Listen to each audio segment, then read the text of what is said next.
Hello everybody, आज के इस सेशन के अंदर मैं आप लोगों का स्वागत करता हूं। आज से हम लोग हमारे जो यहाँ से आगे के जितने भी लेक्चर्स हैं, ये लेक्चर्स हम लोग हिंदी में देखेंगे, ठीक है। अगर आपको कोई प्रॉब्लम आता है तो आप मुझे मैसेज कर सकते हो, okay. Now from today we are starting the new topic. What is that? Which is that new topic? That new topic is an biological classification. वो जो नया टॉपिक हम देखने वाले हैं वो नया टॉपिक है बायोलॉजिकल क्लासिफिकेशन। हम लोगों ने इससे पहले एक टॉपिक स्टडी किया था, आप लोगों को याद होगा। फाउंडेशन के सारे लेक्चर्स आप लोगों ने देखे होंगे। तो फाउंडेशन के लेक्चर्स के अंदर मैंने आपको एक टॉपिक पढ़ाया था, that is living world. Okay, I think you recalling that. If you not recalling that or you are forgot that thing, again see that lecture, okay, because the updated syllabus or in the updated syllabus the living world, this topic has been deleted for only for you और your class. ये सिर्फ तुम्हारे class के लिए क्या किया गया, ये चैप्टर, ये टॉपिक डिलीट कर दिया गया। वजह यह है कोविड-19 कोरोना की वजह से जो टाइम बीच में चला गया आगे, ये टाइम आपका बच जावे, इसलिए क्या किया, आपको ये टॉपिक डिलीट कर दिया गया। वैसे भी ये टॉपिक का इतना ज़्यादा इंपॉर्टेंट नहीं है, लेकिन जो भी ज़रूरत का पार्ट है, ये सारा पार्ट मैंने ऑलरेडी क्या किया था, फाउंडेशन के अंदर लिया था। हमने क्या पढ़े थे इसके अंदर, मैं इन शॉर्ट इसको रिकॉल कर लेता हूं। हमने ये टॉपिक के अंदर क्या पढ़े थे, we studied in this chapter that is diversity. In this chapter we studied the diversity. With diversity we studied the biodiversity, okay. So what is diversity? There is different type of living organism present in our surrounding, different type of living organism.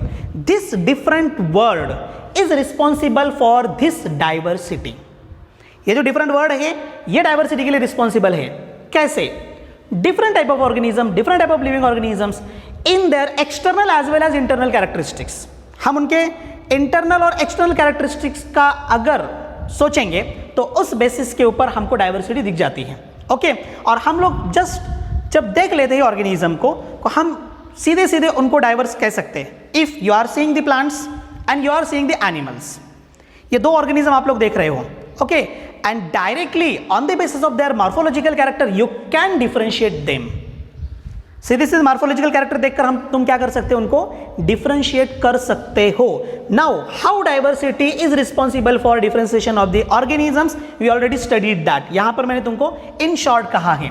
But for the purpose of diversity और study of different type of organism और the living organism, you have to study for the purpose of study of different type of living organism, you have to study or you have to use some important concept, some important terminologies। कहीं कुछ important concept या कुछ important terminologies तुमको यहाँ पर देखना जरूरी है। which are that? One is classification. If you classify organism, you can identify them. Second thing, it's taxonomy. On the basis of various characteristic feature, you can differentiate the organisms. Then third, it's nomenclature. ये तीन characteristics है, ये तीन important concept है, methods कहोगे तो भी चलेगा। तो classification, इसके जरिए से तुम organism को categorize करने वाले हो, और जब तुम organisms को categorize करते हो तो तुमको नाम देते हो। जैसे मैंने शुरू में किया, प्लांट सेपरेट किया, एनिमल सेपरेट किया, तुमने नाम दे दिया सीधे सीधे, plant and animal, as like that. Second one is the taxonomy, on the basis of different characteristics, अलग अलग तरीके के जो कैरेक्टर्स वो ऑर्गेनिज्म के अंदर प्रेजेंट है, उस कैरेक्टरिस्टिक के बेसिस के ऊपर तुम क्या कर रहे हो, उनको डिफरेंशिएट कर रहे हो। And third one is the nomenclature, हम उनको नाम देकर, you are giving the name to that organisms and on the basis of that you can identify them, okay. So in the nomenclature you studied that 3 type of names, 3 तरह के naming system है। In that the one is that is vernacular naming.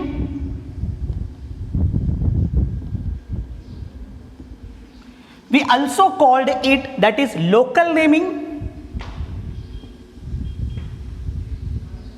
हम लोगों ने यहां पर study किया था कि ऑर्गेनिज्म को एरिया के हिसाब से, जिस एरिया के अंदर उसका जो भी कोई कैरेक्टरिस्टिक फीचर होगा उस हिसाब से उसको नाम दिया जाता. Okay, for example you know that is sweet potato. In Maharashtra we called ratale. Okay, but it is sweet, hence in south it is called as the shakargan. South में उसे क्या कहते हैं? शकरगन कहते हैं. ठीक है, तो हर जगह पर अलग अलग नाम हैं, और ये जो अलग अलग नाम है ये क्या करते हैं? It creates the confusion. वो क्या करता है? कंफ्यूजन क्रिएट करता है. Because of that confusion you can't identify them. वो कंफ्यूजन की वजह से तुम उनको आइडेंटिफाई कर नहीं सकते. Hence the vernacular naming system is not accepted for universal naming. Universal naming के लिए वर्नाकुलर नेमिंग एक्सेप्ट किया नहीं जाता. Okay, now second thing is that second type of naming system, that is scientific naming. Scientific naming system. Now scientific naming system shows the Greek wording or the Latin wording. ठीक है, Greek या तो Latin wording show करता है. अब ये Greek या Latin word हर जगह पर समझ में नहीं आता. First thing is that okay, no problem, वैसे भी बायनोमियल नेमिंग सिस्टम के अंदर वही मिलता है. लेकिन second thing is that on the basis of their different character, उनके अलग अलग कैरेक्टरिस्टिक्स के बेसिस के ऊपर there is different names are collected in the scientific name. Hence the scientific name, the length of scientific name is increased. ये जो scientific name की length आ गई ये क्या होगी? बड़ी हो गई. बहुत सारे वर्ड उसके अंदर आ गए. यू कांट रिमेंबर इट, तुम उसे रिमेंबर नहीं कर सकते. You easily forgot it and hence it is not accepted. Third naming system is that is binomial naming system. That is an binomial naming system. Binomial, there is two names, not three. There is two names. अब यहां पर दो नाम हैं. ये दो नाम के अंदर एक name, the first name is genus name. We called it generic name. Okay, and the another name is and specific. We called it specific epithet or the species name. हम उसे species name कहते हैं. तो generic name और species name. For example, इसके अंदर हम example लेंगे. For example, Neem plant, sorry mango plant. अपने यहां पर मैंगो जो प्लांट है उसको बायनोमियल नॉमेनक्लेचर के अंदर क्या नाम दिया जाता? So the name is that Mangifera indica. Indian species है इसलिए उसे इंडिका कहा जाता. मैंगीफेरा इंडिका, ये नाम किसको है? मैंगो प्लांट को है. ठीक है, अब तुम यहां देखो, यहां तुम्हें दो नाम दिख रहे हैं. There are two words, one is Mangifera, another one is an indica. मैंने यहां पर सारे रूल्स फॉलो किए हैं. मैं पिछली मरतब आपको इसके रूल्स भी मैंने बोला हूं. ठीक है, अब इसके रूल्स जिन्होंने बनाए हैं, the name of that institute who prepared the rules for to give the name to a specific living organism, that institute that is Indian council for biological nomenclature. इसे बॉटनिकल नेमिंग भी कहा जाता, biological भी कहा जाता. अब जिस तरीके का ऑर्गेनिज्म होगा उस तरीके से यहां पर नाम होगा. जैसे एनिमल हो गए, एनिमल को नाम देना है जूलॉजिकल नेमिंग ZN. ठीक है, माइक्रो ऑर्गेनिज्म होगा या तो बैक्टीरियल होगा तो भी यहां पर बी आएगा, लेकिन BSC यहां पर लेना पड़ेगा. वायरसेस होगा तो यहां वी डालना पड़ेगा. ये चेंजेस ये बीच में हैं, बाकी सब सिमिलर है. तो इन्होंने क्या किया, इसके रूल्स बनाए. ठीक है, और ये रूल्स के हिसाब से बायनोमियल नॉमेनक्लेचर दिए जाते. अब इसके रूल्स क्या है? इसमें सिर्फ दो ही वर्ड हो गए, only two words. One is generic, इसका मतलब मैंगीफेरा ये जीनस हो गया, and second one is that is species. इसका मतलब इंडिका ये स्पीसीज नेम होगा। ओके, ये पहला रूल होगा। सेकंड रूल क्या हुआ, the genus name start with the capital letter, genus name start with the capital letter and the species name start with the small letter. Clear? अब यहां पर मैंने जीनस को कैपिटल लेटर से शुरू किया और यहां पर स्पीसीज को मैंने स्मॉल लेटर से शुरू किया। ये सेकंड रूल हो गया। अब third rule, there is space between both words, genus and species दोनों के बीच में क्या आ गया, स्पेस है। ये चौथा हो गया। अब पांचवा rule, the name should be on the basis of there scientific character, उनका जो साइंटिफिक कैरेक्टर है उस बेसिस पर उसका नेम होना चाहिए। जैसे आप इंडिका ले लो तो प्रॉपर इंडियन स्पीसीज होने की वजह से यहां पे इंडिका ये नाम दिया गया। ऐसे ही और एक ऑर्गेनिज्म आप ले सकते हो जो वाटर के अंदर होता है, एकदम हायर टेम्परेचर के अंदर, उसका नाम है थर्मस एक्वेटिकस, थर्मस एक्वेटिकस। ये कैसे कैरेक्टर्स उससे रिलेटेड है मुझे यहां पर तुमको बताना है। अब थर्मस हायर टेम्परेचर पर रहता है, aquaticus present in the water, पानी में रहता है। तो मेन जो कैरेक्टर है वो कैरेक्टर के बेसिस के ऊपर क्या किया, यहां पर इन्होंने नाम दिया। Okay, so this is and fifth rule, ये पांचवा रूल हो गया। अब आगे देखिए आप, मैंगिफेरा इंडिका के नीचे मैंने आपको यहां लाइन ड्रॉ किए हुए दिख रहे हैं, ठीक है। Now this line it is a rule actually, if you are writing the biological name, अगर तुम बायोलॉजिकल नेम को राइट कर रहे हो, if you are writing the biological name, then you should give the underline और you draw the underline below the generic as well as species name. तुम्हें क्या करना पड़ेगा, दोनों के नीचे अंडरलाइन ड्रॉ करना पड़ेगी, अंडरलाइन देना पड़ेगा, ठीक है। ये 6 नंबर का रूल हो गया। इसके अपोजिट में और एक रूल है, अगर ये प्रिंटेड फॉर्म में होगा, क्योंकि हम लोग बुक्स भी प्रिंटेड फॉर्म में लेते हैं, तो उसके अंदर अगर नाम होगा तो वहां पर it should be italic font. ये कैसे होगा, ये इटैलिक फॉन्ट के अंदर होगा। क्लियर, समझता है आपको? तो यहां पर आप अगर इसको प्रिंटेड फॉर्म में देखोगे तो इटैलिक फॉर्म में होगा। आप अगर खुद लिख रहे हो, अभी आपने लिखा होगा, तो उसे क्या करना पड़ेगा, नीचे अंडरलाइन देना पड़ेगी, ठीक है। ये होगा नॉमेनक्लेचर। अब इसके नाम जो है ये इसके स्पेसिफिक कैरेक्टर्स के बेसिस के ऊपर है, इसलिए इसको याद रहना आसान है, you can easily remember it. Second thing, the word only 2, सिर्फ 2 वर्ड है इसके अंदर, ओके। और इसके भी लिमिटेशन से only 12 alphabet will be in the 1 word, एक वर्ड के अंदर सिर्फ 12 अल्फाबेट होना चाहिए, उससे ज्यादा नहीं, ठीक है। और यहां पर आप देखो 12 से अल्फाबेट कम है, कम अल्फाबेट होगी तो you can easily remember it, तुम उसको आसानी से रिमेंबर कर सकते हो। ये सारे रूल्स की वजह से बाइनोमियल नॉमेनक्लेचर रिमेंबर रह सकता, ठीक है, आपको आसानी से उसको आप याद रख सकते हो और नाम देना भी उसके लिए आसान है। इसीलिए ये जो नाम है binomial naming system, it is universally accepted. तो इसमें से ये तीनों नेमिंग में से कौन सा एक्सेप्ट किया गया, सिर्फ बाइनोमियल नेमिंग यूनिवर्सली एक्सेप्ट किया गया, ये लिविंग वर्ल्ड के अंदर है। इसके अलावा तुमने लिविंग वर्ल्ड के अंदर जो कुछ पॉइंट, अब ये तुमने स्टडी नहीं किया है और आप लोगों को वो है भी नहीं, लेकिन मैं जस्ट उसको इंट्रोड्यूस कराता हूं। टूल्स, टैक्सोनॉमिकल टूल्स उसको नाम दिया गया, टूल्स इन द टैक्सोनॉमी, उनके नाम मैं यहां पर तुमको बताता हूं। In that there is specific और some important tools are there. मग फिर अब उसके अंदर कुछ टूल ऐसे हैं, one is that is monograph, the another one is herbarium, another one is botanical gardens, ऐसे बहुत सारे हैं इसके अंदर। तो ये जितने भी टूल्स है, ये टूल्स ऑर्गेनिजम्स को स्टडी करने के लिए, आइडेंटिफाई करने के लिए यूज किए जाते हैं। समझ में आ रहा है आपके?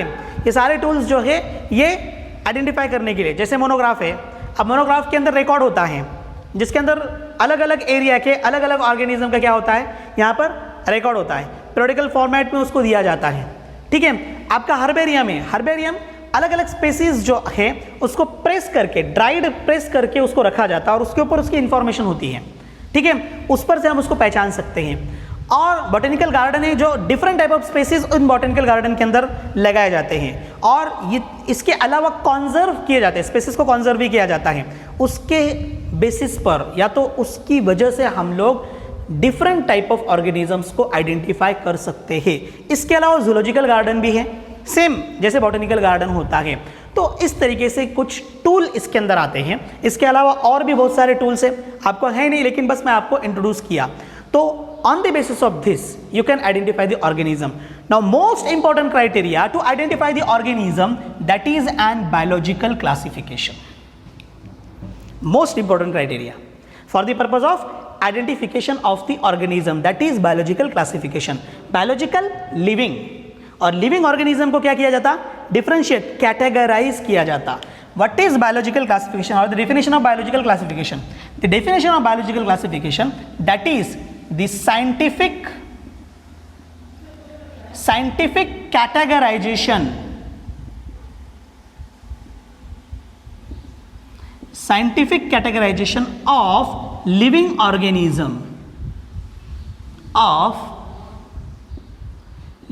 organisms for their identification or the study.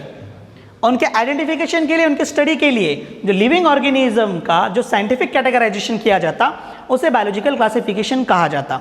अब ये क्लासिफिकेशन अलग अलग तरीके से हुआ। शुरू में 2 किंगडम सिस्टम आए, ये आपको स्टडी करना है इसके अंदर।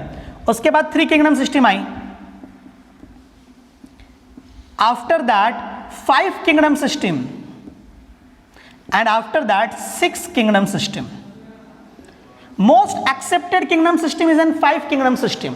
हर एक अलग अलग है, हमको ये सेपरेट देखना है, हर एक को इन डेप्थ में देखना है। मैं इसको अगले लेक्चर में शुरू करूंगा, अभी आपको इंट्रोड्यूस कर रहा हूं इस टॉपिक के बारे में, इस चैप्टर के बारे में। तो शुरू में आपको क्लासिफिकेशन इस तरीके से देखना है। अब 6 किंगडम सिस्टम के अंदर, 5 किंगडम सिस्टम के अंदर यहां पर 5 किंगडम दिए हैं। On the basis of evolution उनको अरेंज किया, जैसे जिसमें से पहला है kingdom Monera. First is an kingdom Monera. These are the ancient organism, सबसे पहले प्रेजेंट थे। Now from Monerans or the prokaryotic organism there is evolution of the eukaryotic organism, single cellular eukaryotic organism. That single cellular eukaryotic organism is Protista. Okay, from the Protista the multicellular eukaryotic organisms are evolved, but that are simple organisms are fungi. From the fungi, the multicellular complex organism but not movable, that type of organism are formed, that are called as kingdom Plantae, or all organisms are comes under the kingdom Plantae. And the last one is, that is complex multicellular eukaryotic organism and can move from one place to another place or locomote from one place to another place. That organisms are comes under the kingdom Animalia. Okay, so in this chapter you have to study all these kingdoms. ये सारे kingdom आपको study करना है। अब 5 kingdom system के अंदर कुछ objections है। There are some objections in 5 kingdom system. What are that objection? 2 organisms, 2 living organism ऐसे हैं जिनको लिविंग वर्ल्ड के अंदर जगह नहीं दी गई। ओके, वो कौन से हैं? That 2 organisms, उसमें से एक है that is lichens। इसको जगह इसलिए नहीं है क्योंकि lichen formed by प्लांट के अंदर अलगी है, ठीक है, अलगी और फंगाई, ये दोनों को मिलकर लाइकेन बना है, ये दोनों को मिलकर लाइकेन बना है, इसीलिए इसको 5 किंगडम सिस्टम के अंदर जगह नहीं दी गई। सेकंड इज, एक ऑर्गेनिज्म ऐसा है जो अभी पूरी दुनिया के अंदर क्या कर रहा है, उसका जो अस्तित्व है, उसकी प्रेजेंस ये पूरी दुनिया को बता रहा है, that is corona virus comes under the virus. मग वायरसेस, यूं कहा जाता है कि viruses are not a living, that are not a living. If they are present inside the living cell then they are the living, but if they are present outside the organism or the cell then they are non-living. Okay, but actually they are obligate parasite. वो कैसे, वो तो हम उसके अंदर separate देखने वाले हैं, लेकिन ये टॉपिक के अंदर हमको वायरसेस भी स्टडी करना है जिनको ये किंगडम के अंदर जगह नहीं दी गई। अब इसके अलावा वायरसेस के अंदर और दो ऑर्गेनिजम्स आते हैं, विरियॉन्स, जिसमें वायरसेस में का सिर्फ जेनेटिक मटेरियल होता है, और प्रायॉन्स जिसमें इन्फेक्शियस प्रोटीन होते हैं जो वायरसेस के टाइप से। So these are all thing we have to study in the biological classification topic. Related basics हमने ऑलरेडी लिविंग वर्ल्ड के अंदर फाउंडेशन में पढ़ा है, उसको मैंने आज और थोड़ा क्या किया, रिकॉल किया, जो आपके समझ में आ जाएगा। ठीक है, अब क्लासिफिकेशन से रिलेटेड और ये टॉपिक के अंदर तुमको जो जो पॉइंट स्टडी करना है, ये सारे पॉइंट्स मैंने तुम्हारे सामने रखे हैं। हमको ये हर पॉइंट 2 किंगडम सिस्टम से लेकर 6 किंगडम सिस्टम, इसमें और एक पॉइंट आप ऐड कर लो, 3 डोमेन ऑफ लाइफ, जो कार्ल वूज इन्होंने इसको डिस्कवर किया है। तो ये सब हमको क्लासिफिकेशन से रिलेटेड पढ़ना है। अब ऑर्गेनिजम्स को क्लासिफाई किया गया ये 5 हायर क्लासेस के अंदर, हायर क्लासेस यानी किंगडम, ये 5 हायर क्लासेस के अंदर उसको क्लासिफाई किया गया। तो उसमें से 1 बाय 1 हर एक को हमको डेप्थ में देखना है, हर एक का क्लासिफिकेशन देखना है, हर एक के स्ट्रक्चर्स हमको देखना है और उनके सिग्निफिकेंस भी हमको देखना है। और आखिर में जिनको किंगडम सिस्टम में जगह नहीं दी गई, ऐसे ऑर्गेनिजम्स भी हमको देखने हैं, lichens, viruses, virions and prions. ठीक है, all we will be study in next lecture. Okay, thank you very much.